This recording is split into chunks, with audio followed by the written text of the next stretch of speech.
team play well, but Crims, he's a huge addition to this roster, and Nitrovity coming in as the third. Well, I want to see what Mizzou have here against Missouri S&T. And we'll find out as Mizzou trying to find some sort of early pressure, and I think that's what led them to a lot of success last season, where they were able to kind of get that midfield pressure and do something with it. You know, we always talk about holding the midfield, locking teams in. Mizzou did a great job of actually converting on that, and that's what made them a top 4 team. Nice little passing for Mizzou early on, and a technical shot put on net. Nitrovity puts it back towards the backboard. Oh, Mizzou tried to trap the ball, and Crimes wasn't ready for it, but he got lucky, and it banged off the post, and it's going to be off the post twice. Oh, Missouri S&T were given a gift, and they handed it right back. Yeah, it's tough, too, because Missouri S&T had that pinch. Mizzou didn't really deal with it nicely, and now Mizzou quickly back on offense here. As you're starting to see a bit of a story shape up already in the first minute or so, there is a lot of space for Mizzou to play with. But as soon as Missouri S&T can break out, you can see they can be dangerous. Nitrovity already behind the ball. Chalk's on the wing, but a wide wing. And third man, that'll be Crimes to come in. It's going to be another boomer for Missouri S&T. So despite the passing looking pretty high flying early for Mizzou, they're going to have to play some defense now. And Missouri S&T have only allowed 2 shots on net in the opening minute and a half. A third might be coming. But the defense has been pretty good. Meeting them in the corners, Corelli, not letting plays progress more than 1 touch past the attacking third. It looks good on defense for Missouri S&T. Here's a quick pass. Yeah, and the important part is there for Missouri S&T is when that ball does finally come down from whatever Mizzou is doing with it, you have to have a player there to challenge and break up the rhythm of the offense from Mizzou. And you're seeing that. And they've actually fought Mizzou back to their own half, and you're seeing them kind of return the favor, rather, to Mizzou as they start to control a lot more of the midfield. There's definitely a respect that Missouri S&T have for this Mizzou team. A couple of times now, they've gone for the block on a couple of challenges where I actually feel like they might have gotten a favorable 50 in.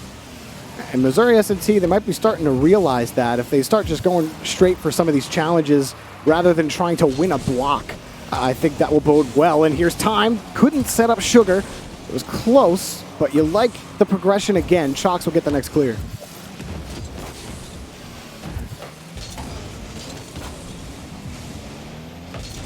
Oh, Mizzou, everyone pushing forward. That's the second time for Mizzou that you have the third man creeping up a little too far into the attacking third, but the ball just hanging in front. And the shot, not good enough, but they still retain possession, Mizzou do.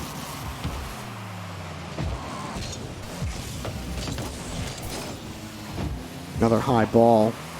Chalk sends it across, but Mizzou, can they actually get another quality shot on net? They've only registered 1 since the opening minute, where they got their first 2, but Nitrovity can't find any kind of net, and Chalk's completely lost the midfield challenge. Crimes can't grab the ball, and it's banged off the back wall. Nitrovity just getting in the way of that shot. There was some open space there for the net. Crims tried to get the challenge here. Chalk's being a nuisance in the midfield. That's a great pass back from Crims, and Chalks couldn't get over to. It was a good shot from Nitrovity to at least get the defense to react to the play. Still scoreless here through almost 4 minutes now. I like the save and then the subsequent protection from Bernie from Missouri S&T. Solid defense, but now working in a limited boost situation. Finally, Sugar gets a canister, but Bernie has nothing. He picks up the canister next, and that midfield challenge delays things for only a second because the quick shot is saved again by Bernie. Reliable in front on the goal line, but still Mizzou progress forward as Missouri S&T struggle to hang on to this ball. Here's a quick pass, and oh, the shot can't find the net. Nitrovity just trying to keep that ball away. Another high one. Ooh.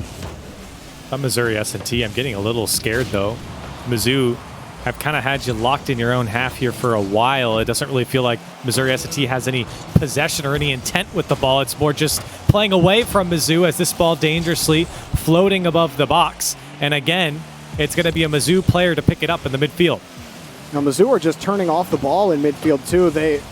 See, Missouri S&T, they're getting up really quick for this ball. They're trying to go for a hard There's clear. no one home. The challenge counterattack is good. Time punches it in, and Missouri S&T survive. And it's one of those goals that, you know, if you watched enough Rocket League, you've seen these types of games develop, you'd know that if Missouri S&T are going to win this game, it's exactly like that on the counterattack. Mizzou gets a little overconfident with the way they're placed up field, and one counterattack's all it takes. But here comes Mizzou. They might get one back. Big save from Time. Can Crims help out? He can, but the shot is too weak, and Missouri S&T walk away with game one. Well, Mizzou should have come away with more goals earlier in that game. They had really good passing. Missouri S&T were not positioned for, the vertical passing that Mizzou were pulling off in the attacking third. I don't know how they weren't able to get. They'd only registered 3 shots on net for 3.5 minutes, Corelli, but they had so many opportunities down the field. While Missouri S&T survived, they only registered 2 shots on it. Well, it's funny, too, because I had said to Mizzou early on in the game, I said, you know what, they do a great job of controlling the midfield and converting those chances. Didn't do any of that here in this game. I mean, they controlled the midfield, but they did not convert on the chances. What was it, 8 shots for Mizzou, and it just felt like you had your chances, Jorby. I hate to use the line, man, but Mizzou had their chances and unfortunately couldn't convert. And give some credit to the Missouri S&T defense, but overall, it was on Mizzou to convert, and they never did. I really think the only thing Mizzou have to do to adjust is just play a little more relaxed on the third man rotation. It's too much creeping up. You can't have second and third man sit, beyond or in front of the midfield line, especially when the positioning for Missouri S&T is we're going to boom the ball down the field. And Chalk's right behind the ball to start for Mizzou. But again, this defense for Missouri S&T is going to be tough to crack. Yeah. And I think if Mizzou want to get by it, they might have to start getting physical. And to your point, Jorby, this offense from Mizzou is very reminiscent. I would say it's a little less potent, but reminiscent of the peak Arizona offense that we saw in season past, where the only way Arizona ever lost games was when they had triple committed and sent the house on plays, or, even the counterattack that we saw in game one, where it felt like Mizzou had full control, but just one little gap, and it's a wide open net for them. So Mizzou has that similar problem, but they also have the same benefits of having a strong offense that slowly whittles away at a defense with speed and power. I mean, you do love that power that they attack with against the back wall and the backboard, especially at CRL. The chances of a mistouch become so much higher the harder you hit that ball, and you force a defender to have to at least chase it a little bit, because then the touch, it has to be solid. It can't be, an inch below where you want it. Otherwise, it's just going to flop right down to the attacker and turn into a goal. So I think it's an optimal strategy to take if you're Mizzou. It certainly worked to help you keep control of midfield, but this S&T defense, man, they get out of another scrap. Back on the blue half, I'm impressed by their progression down the field. Here's a shot. Oh, it's blocked by Nitrovity, but all of a sudden, Missouri S&T back on the offense. Time. That's just a survival touch for now. Can they keep midfield? Sugar now can't. And Crims stays back around the ball. But again, where does Mizzou go? They don't feel confident at all on the approach, so second and third man just sit around midfield. And Mizzou haven't even registered a shot so far. There's only been 3 on the Missouri S&T side, but Missouri S&T definitely have a bit more of a, I would say, aggressive stance here in this game, where it feels like they have more space to play with moving downfield. But Mizzou still dangerous. This one comes off the back wall. Cribb's shot is high. Was kind of forced to make that play. Nitrovity tries to play it out to Chalks. Good little pop, and Time can't get a piece of it. A little dicey for Missouri S&T, but still able to hold the line. All about getting that shot on net. Chalks takes a pot shot. Time's right there. He had a winger available in Nitrovity, and now Nitrovity has to retreat quickly. Boomer downfield for Missouri S&T. Would they sneak away with another 1-goal victory in Game 2? All it took was one solid counterattack, but Mizzou's defense has been clean, and it just got muddied.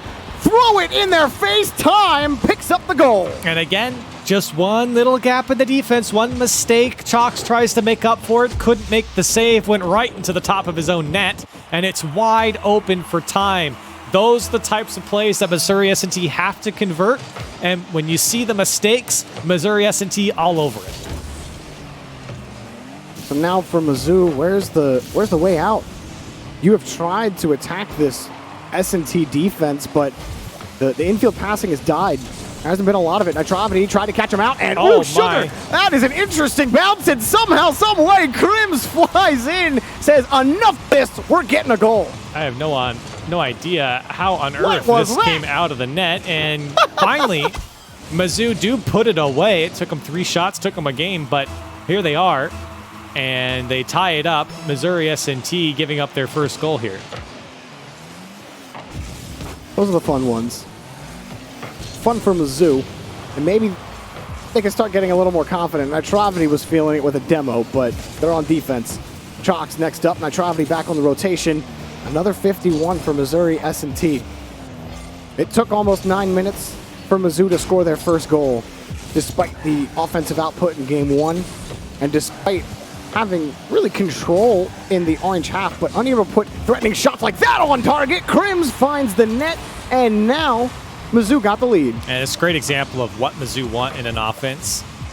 Well, maybe not. Time, that wasn't the best touch from him. Kind of gave it up. But having the players on both sides of the field when the ball is trying to be cleared out from Missouri S&T is more of my point. Mizzou very quick and very poised to be on top of the ball, and that's where I think Mizzou are going to shine, and they get another goal for it. That's kind of where your definition of, trap offense comes in, right? Where you know that the defense is going to try to clear down the lane on the sidewall, so you just try to, you don't try for quick follow-ups on a tight rotation, rather you opt for that wider rotation to clamp down all the long-range options for Missouri S&T. But you're seeing the disadvantages of it. I mean, Missouri S&T have caught out Mizzou a lot here in these 2 games, and while they might drop this game, as they have 30 seconds left to make the difference, you can see where the faults lie with Mizzou right now, especially giving up that space in the midfield once the offense doesn't initially get that touch, as this one goes off the post, and it's going to be Bernie, a follow-up from Sugar to put it away.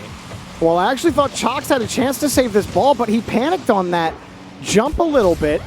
If he waits for that bounce, I think his depth perception told him that was a goal, and so he dove forward, hoping to just get in front of it. He only had 3 boosts in the tank, so you can understand the desperation he felt, but a little bit of patience had he recognized the read. I actually think Chalks makes that save, so Missouri S&T take big advantage off that. Bernie, already down the field again, maybe a 50. He'll steal the boost away from Chalks, who desperately looks for a clear. Sugar couldn't get a solid touch. Missouri S&T, this is disastrous. Crims sets it against the back wall. Where's the shot? Oh, he kept it up. It's not going to come. Oh, okay. I thought he was going to get a bounce up the wall there. That would have been even more of a disaster for Missouri S&T. And this kickoff is certainly not what they want. Big save from Bernie, as not the best start off the rip for Missouri S&T. Time up again. Gets a light touch onto the ball. Now it's all about putting extended pressure onto Mizzou. Can they keep them locked behind the midfield line? Here, they're succeeding for now. 2 players in net. Off the back ball, it got banged, and Chalks looks for the next clear. Boost is down, but his opponent in front looking. Crims can't find his teammate, or really couldn't find the ball, and Nitrovity allowing Mizzou to retreat. Well, Crims dove for that last challenge. Now it's up to Nitrovity to control this ball. He's trying to get away from Time, but Time wouldn't give up on the hustle, and Missouri S&T will steal the ball away because of it. Oh, and Bernie's locked. Oh, he locked Crims in the Rule 1, and Crims said, no, I do not subscribe to your Rule 1. It's overtime. It's 2-2. I'm trying to win the game. Here we go. Around the back corner. Missouri S&T trying to pick this up, but Chalks is behind the ball. Crims has full boost, picks up the next read. Chalks downfield, sets up Crims, but he's got low boost. Opts for his teammate, but he can't get a powerful shot on net. Mizzou hunt, but they can't find it. Chalks doesn't get a solid touch, and now Missouri S&T behind the ball. Here they come. And there was a lot to be desired from those touches from Mizzou, as they had opportunity to really get some power behind it. Now this is dangerous. Bernie could get the touch. It goes a bit wide, and that was a good look for Missouri S&T. Well, Bernie's really starting to feel it, Corelli. The last few times he's been behind the ball, he's either been a threat or a brick wall. Either way you squeeze it, Mizzou, how long they ever stay on the orange half? Chalks' shot is blocked yet again, this time by Time. Excellent approach by Time. Used all of his boots just to pinch that off the back wall. It was really a desperation attempt. I'm not even sure he was confident he would get back to that ball, but now Mizzou are stretched on defense. tough for them to break up right now. Missouri S&T doing a great job of not only keeping the game frustrating for Mizzou, but also putting the ball into awkward spots, kind of what Mizzou was doing to them earlier on. And now it's Missouri S&T who are giving them some trouble on the defensive side. I mean, and on defense for Mizzou, they're not panicking as much either. They're still finding each other in space. Oh, but Nitrovity, I think he was expecting a push forward and then expecting a boomer after that, so he just pulled back, but then Chalks passed the ball to him. And that one miscommunication puts Missouri S&T on offense. And look, now Mizzou are out of boost, and that shot's on net. And oh, it's barely saved by Crims. Crims, nice catch and flick back onto the ball. Can't beat time to it, but this could be a Mizzou flip, but they can't get the turnover, Corelli. Missouri S&T hanging on to this ball. Sugar shot denied, but here comes the rebound, saved again, but it's a loose ball towards midfield, taken up by Crims. Now Chalks, 2-on-1, flip, It's no good. Saved again, Missouri S&T, get out. Just off the mark there for Mizzou, and you look at the shot counter, it's 14 in total for Missouri S&T, and it could be 15 for the final one. Bernie's got an open net, wide open for him, and Missouri S&T go up 2 in the series. Bernie behind this one, but it's all a team effort. Time with the demo, Sugar with the clearance, and Bernie with the execution. That was excellent recovery by Missouri S&T. And boy, oh boy, Corelli, I am excited for this game 3. I certainly am as well. 7 shots from Mizzou, and I gotta say, Jorby, again, they had chances in this to tie up, to win, to take the lead by 2. It felt like it was in Mizzou's hand. Missouri S&T, I want to give credit to their offense. Their things had changed between the beginning of this game and the ending of this game. They really got a foothold into it, and they did not let Mizzou play the game they normally do, and I think that's imperative for a Missouri S&T win. And I think that, you know, I look at Crims, and he was able to find accuracy late in the game, but there just needs to be more shots. Like that, like there's your caster analysis moment there. They just need to shoot the ball more. But I'm serious. Like Mizzou get on offense, and they try the same dog and pony show. They just, you know, hit the ball against the backboard, force the ball against the back wall, and then if a pass is available after the first 4 times we do that, we'll do it. We'll pass it. But then when they do pass the ball, their team is not expecting the pass, and then this happens. You know, Jorby, that reminds me of a great quote from Achieves. He said, how hard could it be? Just score the ball. And I think that is the caster analysis that everyone really wants. It's truly, you know, you don't need anything deeper than that, Corelli. The game's not that deep, yeah. But, you know, that's one of the funny things about Rocket League, and I think we do talk about it a lot, that, you know, in my opinion, I'm obviously biased, I think it's the hardest esport to be consistent at. Oh, yeah. Just because, you know, the physics-based nature of it, the degrees of which a touch can be 120 kilometers per hour or, you know, 5 kilometers per hour is like a literal, like, single-digit degrees of a difference. That's why we joke about it, but it's like a half joke because, I mean, you even see it in this lobby. Players have trouble getting consistent touches on their bumpers with intent onto the ball. It's not easy.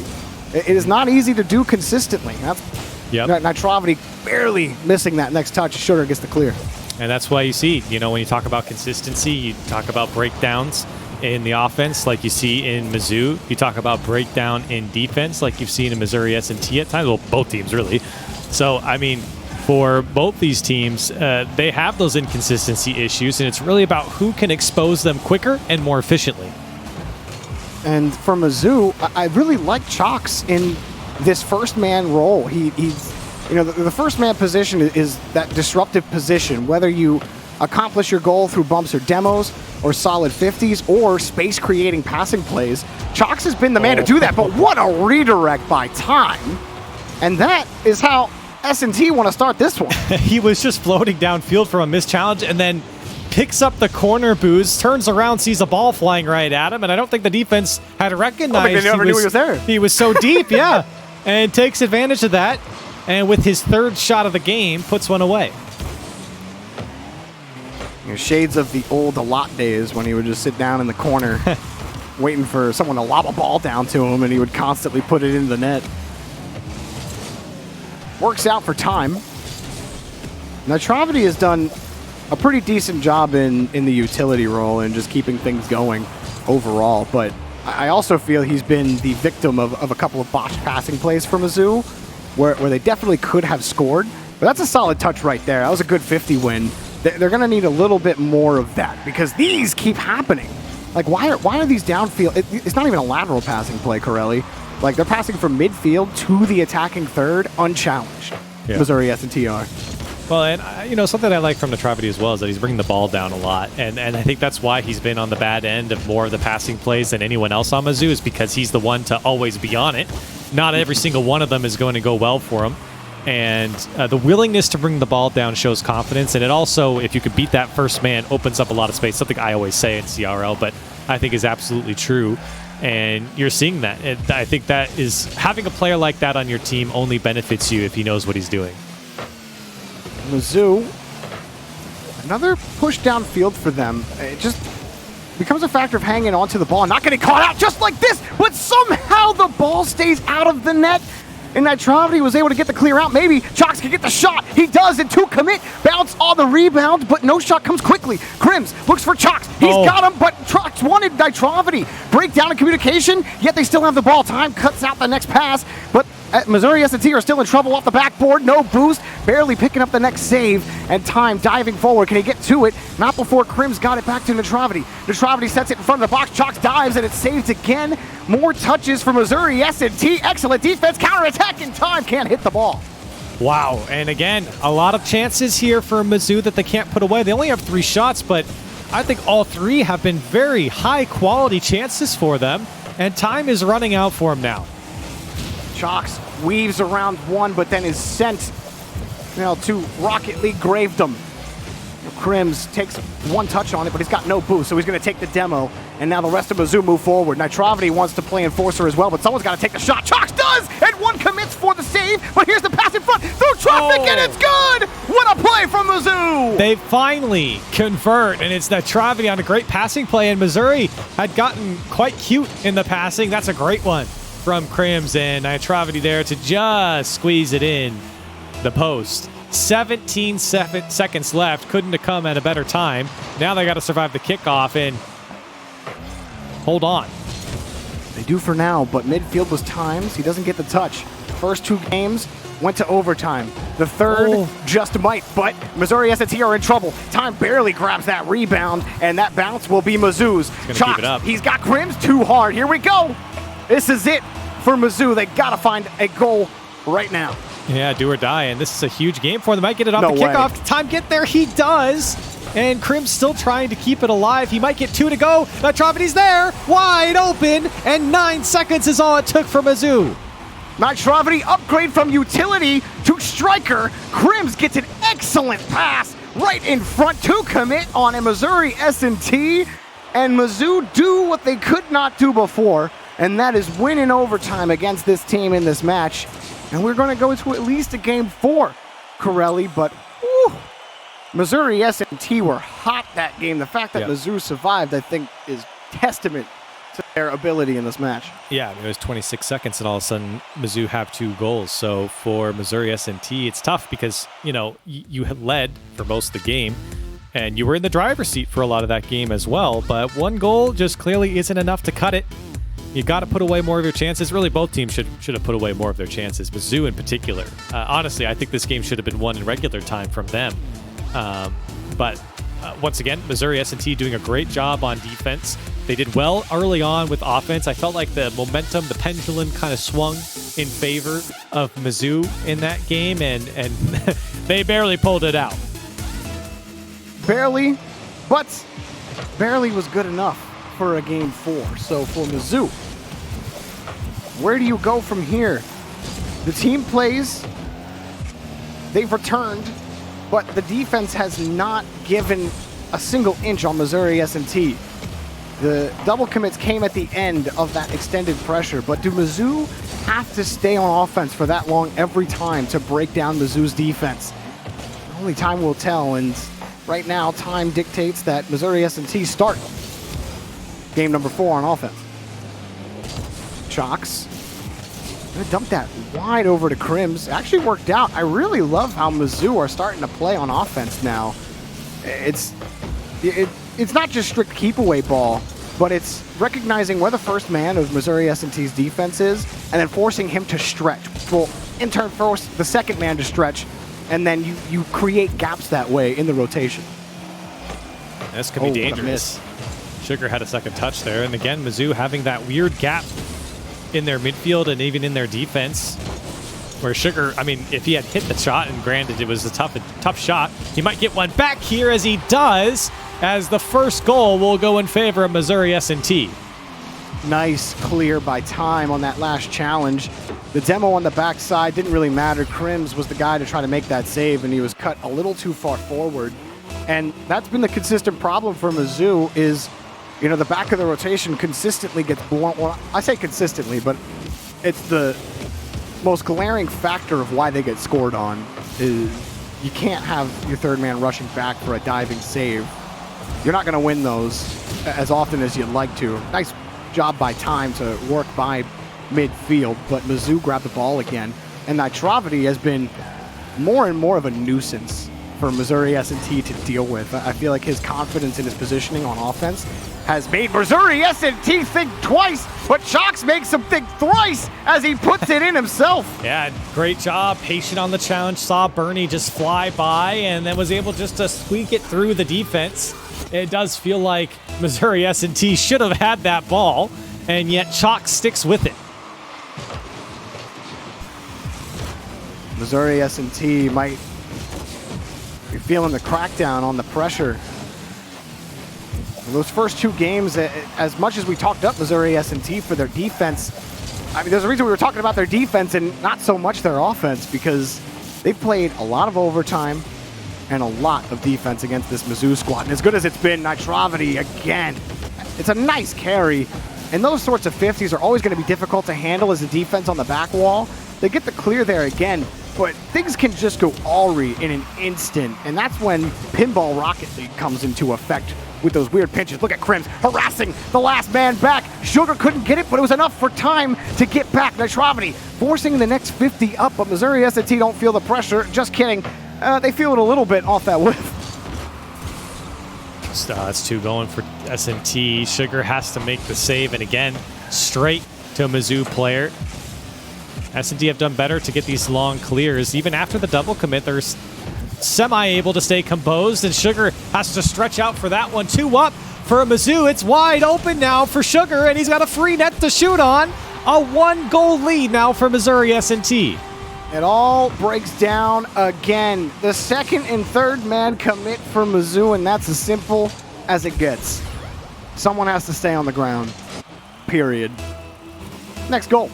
Yeah, here we go. Miscommunication from Mizzou, and again, it's like I said, they have really shown the disadvantage of that kind of Arizona-style offense where you have players overcommit, and it's just a wide open net for the opposition. It's happened multiple times, almost every game against Mizzou here, and they have paid the price so dearly as another one could go in. Sugar shot goes wide, and Mizzou happy to see it bounce out. That 50 might actually bode well for Mizzou. That's a good read for Chalks. Opting for the backboard. I thought Chalks had a shot on net there. Had Chalks taken that shot, he was going to find a gap in Missouri S&T's rotation. No one was immediately ready for Chalks' shot. He had a good portion of the net open and just either didn't get it on target, or he thought the better play was to just go for the rebound, but that just bought that extra half second of time that Missouri S&T needed. Now the third man blown apart again, and it's a race towards the ball. Here's the shot, just wide, and Chalks from the dead picks up the save for Mizzou, keeps him alive, but they got to get the clear. Sugar had bumped into him. He ran into Chalks, and Chalks hit the ball, and that'll clear the ball out for only a moment for Mizzou. Still playing some defense here as Missouri S&T try and hold on to this lead, something they couldn't do in the previous game. This is where Mizzou start to get into trouble, where the first man feels like they have to carry the ball and do everything, for lack of a better phrase. But You're forcing the long clears. Mizzou don't really have a lot of boost right now. It's a perfect opportunity to waste time if you're Missouri S&T. Attempted back pass, but Nitrovity hopped all over it. He has enough boost to start to put pressure in front of the box, but the hard clear from Sugar, met by Chalks. There's the shot. Krim snuck it, and it was robbery on the goal line. Off the crossbar, no goal. Mizzou, they want it back. Will they get it? No, Missouri S&T got the bag. They're running away laughing. One last try for Chalks. Back to Nitrovity, and the ball off the back wall. Can he grab it again? It's over. Wow. Missouri S&T have done it and take down Mizzou in 4. Jarby, I hate to say it, but there is no other game that exemplifies the phrase "you had your chances" than this one, because that last chance from Mizzou, you don't get anything better. You don't get anything more well set up, and there are no excuses here, especially off of that game for Mizzou. Missouri S&T able to hang on, and it's a well-earned win here. I mean, you can understand Crims, though, trying to sneak it into the top. You did have a defender in net, and oh, man, you definitely have to feel gutted if you're... I definitely felt like Chalks earlier also had a couple of shots that he could have taken, and he opted for the pass instead. But, you know, Mizzou, it's back to the drawing board for them. Plenty of season still left to play. And one more match of Rocket League coming up for CRL for the night. Don't go anywhere. We'll be right back.